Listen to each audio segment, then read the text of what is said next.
जरा सोचो, सब कुछ एक छोटे से बिंदु में सिमटा हुआ है, एक रेत के कण से भी छोटा। अचानक ये अकल्पनीय शक्ति के साथ फट जाता है। यह था बिग बैंग, हमारे ब्रह्मांड का जन्म। ये लगभग 13.8 अरब साल पहले हुआ था। बिग बैंग अंतरिक्ष में एक विस्फोट नहीं था, बल्कि स्वयं अंतरिक्ष का विस्तार था। इसने हमारे आसपास की हर चीज बनाई, तारे, आकाशगंगाएं और यहां तक कि आप और मैं भी। बिग बैंग के बाद ब्रह्मांड गर्म गैस और धूल से भर गया था। अरबों वर्षों में गुरुत्वाकर्षण ने इन कणों को एक साथ खींच लिया। गैस और धूल के इन विशाल बादलों को निहारिका कहा जाता है। हमारा सौर मंडल ऐसी ही एक निहारिका से बना था। यह एक विशाल ब्रह्मांडीय सूप की तरह था, जो तारे और ग्रह बनाने के लिए सामग्री से भरा था। हमारी निहारिका के केंद्र में गुरुत्वाकर्षण ने गैस और धूल को करीब और करीब खींच लिया। जैसे ही बादल ढह गया, यह तेजी से घूमने लगा, लट्टू की तरह। केंद्र अविश्वसनीय रूप से गर्म और घना हो गया। अंत में दबाव और गर्मी इतनी तीव्र हो गई कि परमाणु संलयन शुरू हो गया। हमारे सूर्य का जन्म हुआ, जलती हुई गैस का एक विशाल गोला जो हमारे सौर मंडल को रोशन करता है। निहारिका की सारी सामग्री सूर्य बनाने में नहीं गई। बची हुई धूल और गैस नवजात तारे के चारों ओर घूमती रही। लाखों वर्षों में ये कण आपस में टकराते रहे और आपस में चिपकते रहे, जैसे बर्फ का गोला बनाते हैं। छोटे कण कंकड़ बन गए, कंकड़ पत्थर बन गए और पत्थर ग्रह बन गए। अंत में ये ग्रह उन ग्रहों में विकसित हुए जिन्हें हम आज जानते हैं। प्रत्येक की अपनी अनूठी कहानी है।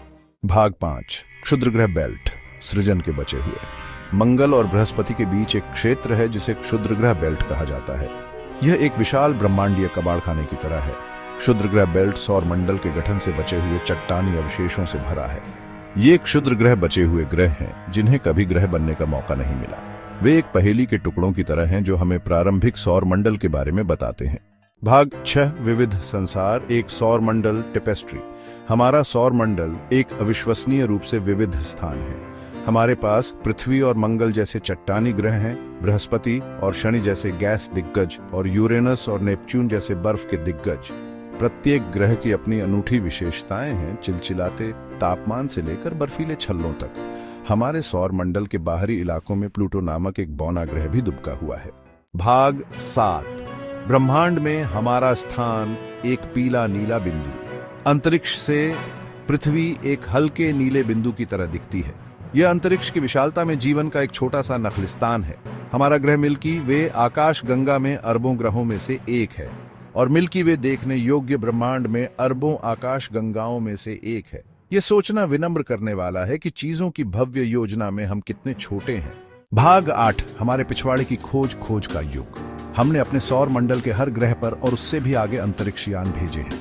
हमने मंगल ग्रह पर रोवर्स उतारे हैं, प्लूटो द्वारा उड़ाए गए हैं और शनि के छल्लों का अध्ययन किया। हर मिशन हमें अपने ब्रह्मांडीय पड़ोस के बारे में और सिखाता है।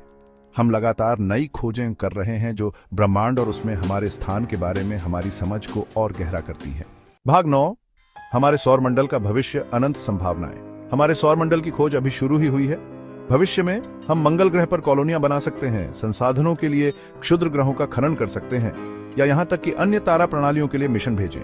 संभावनाएं अनंत हैं। जैसे जैसे हम ब्रह्मांड का पता लगाना जारी रखेंगे, हम निस्संदेह और भी आश्चर्यजनक खोजें करेंगे जो भविष्य की पीढ़ियों के वैज्ञानिकों और सपने देखने वालों को प्रेरित करेंगी।